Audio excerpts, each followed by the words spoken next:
最近的 AI 产业链里有一个词儿听起来像建材行业的，特别火了，玻璃基板。很多人第一反应是玻璃芯片怎么还用上玻璃了？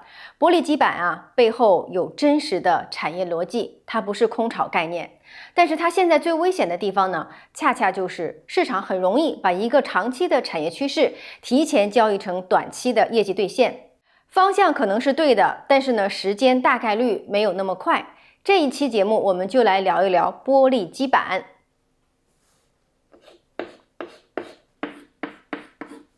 在之前讲央行的那期节目呢，我们说谈的是时代硬约束的流动性。那么在存储那一期呢，我们说其实谈的是时代硬约束的供给安全。今天要讲的玻璃基板仍然属于供给安全这条线，就是这条约束啊，正在从芯片本身向下渗透到封装和材料。之前呢，我曾经打过一个比喻 ，AI 服务器啊，就好像是一家餐厅，那封装测试呢，就是摆盘出餐这个环节。当时只用了一句话概括，那今天呢，我们就聚焦在这个环节。首先呢，还是给大家一个工具方法论，就是看任何一个叙事的4点劫持。当我们听到一个新的技术叙事的时候呢，我们都可以用它去衡量。第一把尺子呢是样品展示，这个环节呢叫技术储备。第二个环节呢叫客户验证，这个环节呢叫产业机会。然后呢，开始小批量的导入，这个呢叫做商业化拐点。之后呢，才是大批的量产。这个阶段呢叫做业绩兑现。任何一个概念，我们听到之后，把4个劫持给它对应一下。故事讲到哪个刻度，那么资本呢就应该只给到哪个刻度。那这4把尺子是这期我们最值得大家收藏的东西。首先呀，咱们来看玻璃基板，它到底是什么东西？它不是说我们家庭的窗户玻璃，也不是钢化膜啊，更不是说呢要把芯片贴在玻璃上。它是半导体封装基板的一条新型的材料路线。过去呢，高端封装啊，大多数用的是有机基板，比如说大家经常听到的 ABF 基板。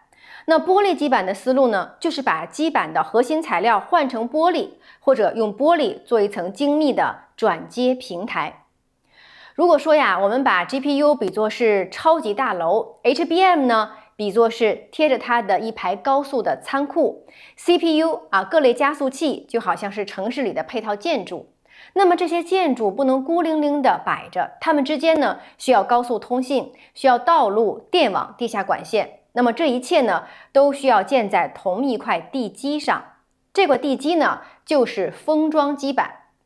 传统的有机基板啊是用了很多年的老地基，成熟、便宜、量产稳。那玻璃基板呢是产业界现在正在勘探的新地基。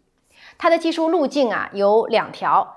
第一条呢是玻璃核心，就是把基板的中间核心层换成玻璃。另外一条呢叫玻璃中介，它的意思是在芯片和基板之间呢加一块精密的玻璃转接平台，就相当于在楼和地基之间呢加了一层高精度的转接层。目标都是一个啊，要承载更大面积、更高密度、更高速的互联。那为什么互联这个词要反复的讲呢？因为 AI 芯片啊早就不是一颗孤立的芯片了。之前我们讲过，没有存储，那算力就是空转。今天呢，我们再补下半句，没有先进封装 GPU、HBM 和各个小芯片之间呀，同样也跑不完。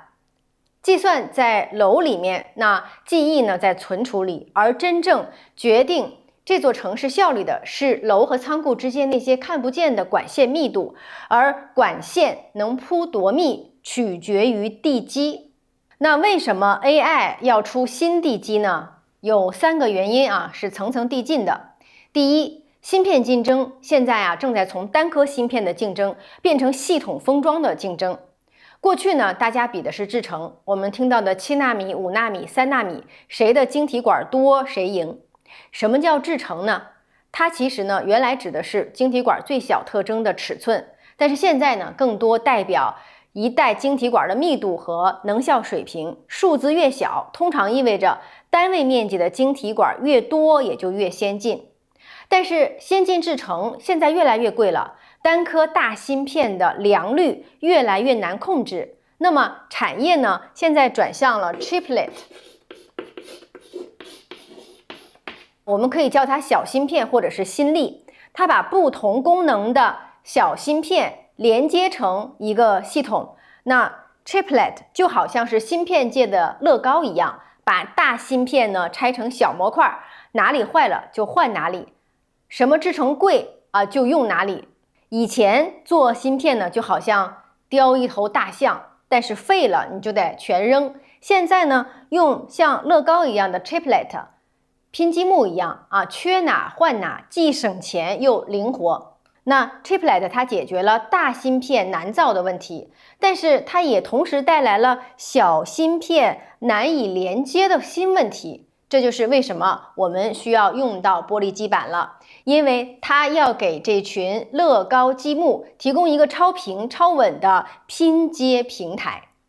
如果我们用城市的比喻来说，那过去呢是把所有的功能都塞进一座摩天大楼，现在呢我们是要建园区了。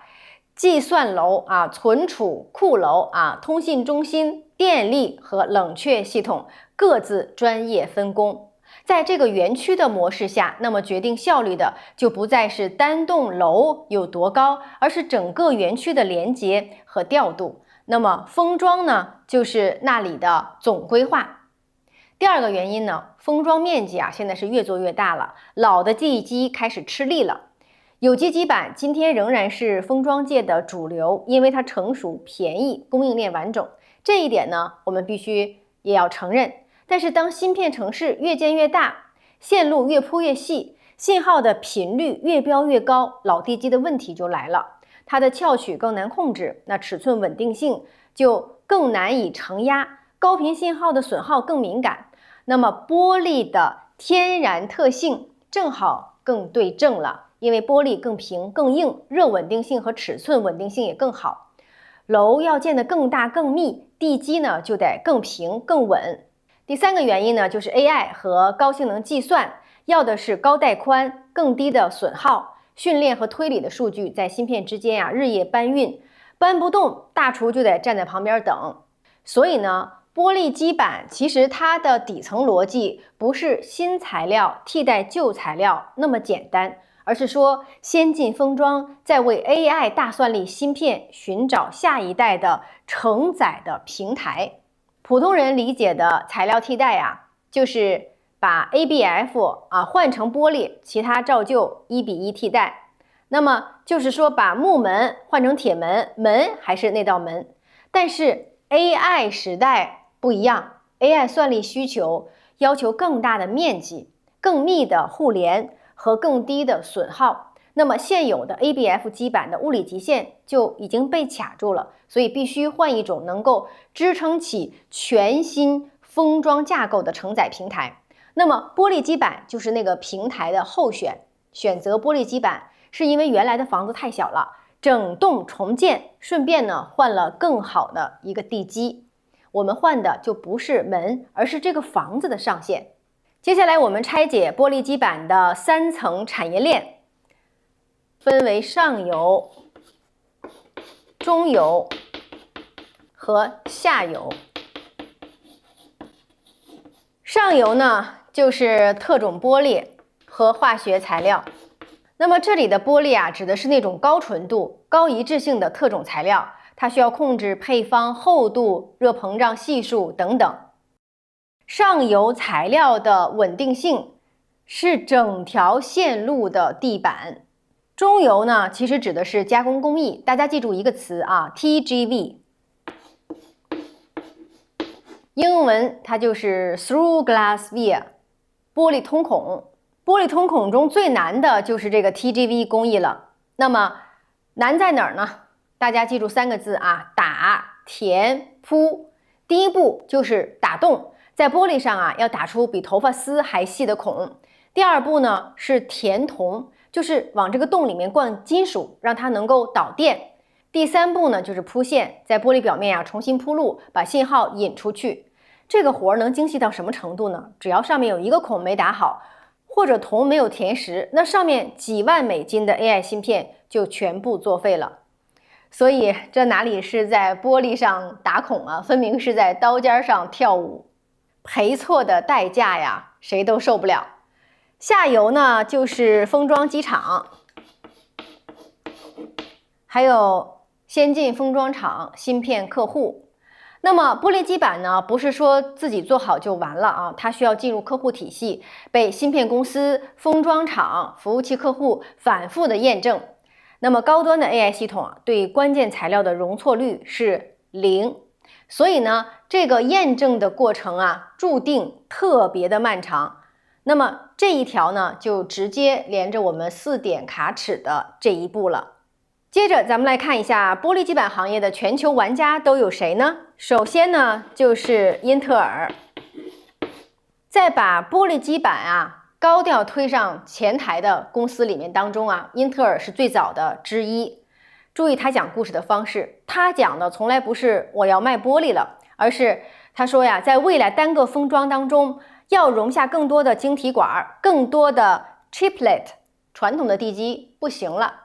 这就是一个平台级的叙事故事了，而不是材料级的叙事故事。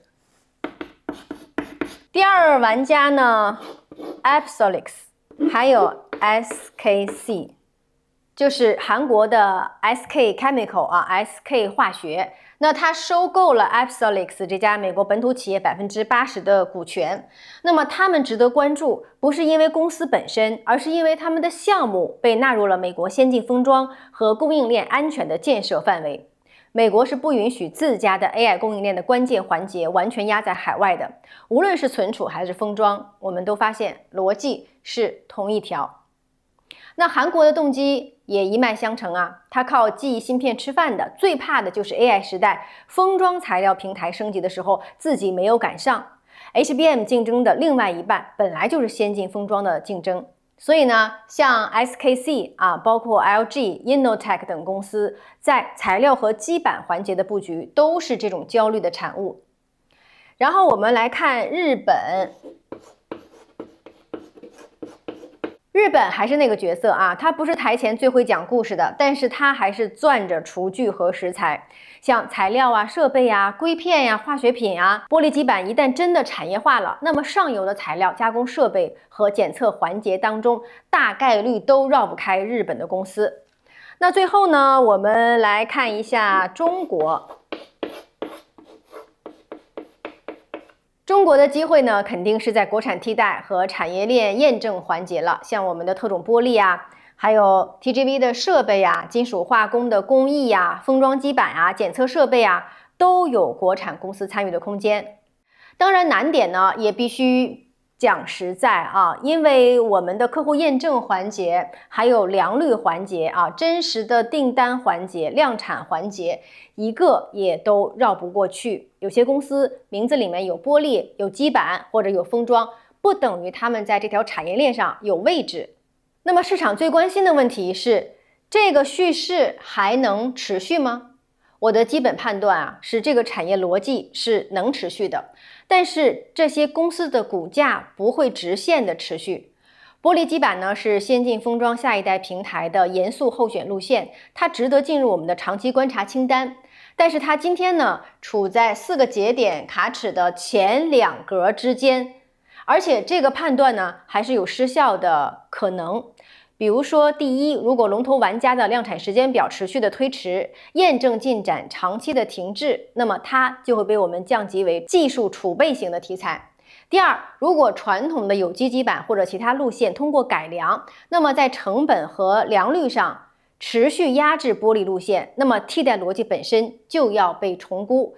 这2条当中出现任何一条，我们的观察清单上的这一项都要打问号了，而不是要去补仓。那接下来呢，我们来分层看先进封装是主战场，基板材料要求呢是持续抬升的，所以这一层的确定性是比较高的。那么在节奏层面，那么玻璃基板什么时候能够从小批量导入和量产，现在没有人能知道，包括最乐观的产业方自己。那我在投资行业这么多年啊，见过太多方向对了，时间错了的亏损。题材股最贵的一笔学费，交给的往往都是提前交易兑现。样品是一回事啊，验证是另外一回事，小批量导入生产是一回事，那么大批量量产又是一回事。这4道卡尺之间，每一道都可能隔着几个季度，甚至是几年。那么再给大家一个我自己用的方法，怎么去验证一家公司到底在4个节点的哪一个格呢？大家可以去翻它的公告，找3个东西。第一，验证进展的具体措辞，看它怎么说的。第二，在建工程和设备采购的变化。第三，客户预付款和订单的痕迹。嘴上说我有技术储备的公司很多，但是它的报表和公告里能留下这些信息的很少。故事谁都可以随便讲，但他的报表不能随便陪着他去表演。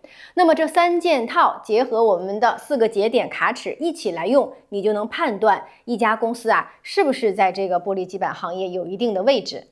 那么具体到落地的环节在我们的 ETF 金字塔配置当中呢，玻璃基板这条线它不在进攻象限的核心区，而是在它的外环主题层。它比我们之前讲的存储更为早期，更高波动，所以这个定位呢，就决定了它的仓位形态。第一条从我们的认知层来说呢，我们先用4个节点的卡尺来给它定格。那么样品展示这个层里面的公司，它的估值里不应该有业绩，只能有期权的价值。客户验证层里面的公司呢，我们要看验证对象的分量，只有能够走进小批量导入和量产这2层卡尺的公司，才谈得上用业绩去给它估值。格子如果定错，那么后面就全错了。第二条，从配置上来讲，如果你已经按照我们的金字塔配置图搭好了防守层的底仓，而且清楚的能够接受主题层的标的有可能出现腰斩级的回撤，那么这条主线呢，只能够以小仓位观察性去参与，而且明确它是进攻象限最外环的仓位，不能是你的核心持仓。这2个条件缺少任何一个，它都只能待在你的观察清单里，不能进你的账户。第3条呢是跟踪层面，如果这个行业的龙头玩家的客户验证有公开的实质性的进展，而且出现了小批量的导入或者订单公告，那么这条线呢就可以从观察升级为研究候选。反过来，如果它的量产时间表一再推迟，或者传统的路线降本反扑，那我们就再把它降级处理，不和蓄势讨价还价。最后提示大家，如果一家公司里面只有名字带玻璃，但是公告里找不到任何验证进展、设备投入、客户订单这3样东西中的任何一样，那么它就是在蹭热点，它不属于这个产业链里面的任何一点。AI 行情的扩散路径现在我们已经可以连成一条线了。市场先炒的是 GPU， 然后呢看 HBM， 再看存储，现在呢已经扩展到封装和基板了。也就是我们今天讲的 AI 新地基。这条扩散路径本身是合理的，因为芯片越做越大，最终呢一定会把最底层的材料和工艺推到台前。玻璃基板也不是终点，它也不是万能的答案，它是这条扩散链条上一个必须严肃跟踪的观察点。产业逻辑能持续，短期的股价也会反复。我们要做的不是听到任何一个新的名词就追涨杀跌，而是要拿出我们的4个节点卡尺，去看看它的客户验证、良率成本、小批量导入和真实的订单，一格一格的去衡量它。最后呢，留个问题给评论区，你认为玻璃基板走到小批量导入这一格最快还需要多少年呢？说说你的依据，我会在评论区参与讨论。我是苏涵，我们下期见。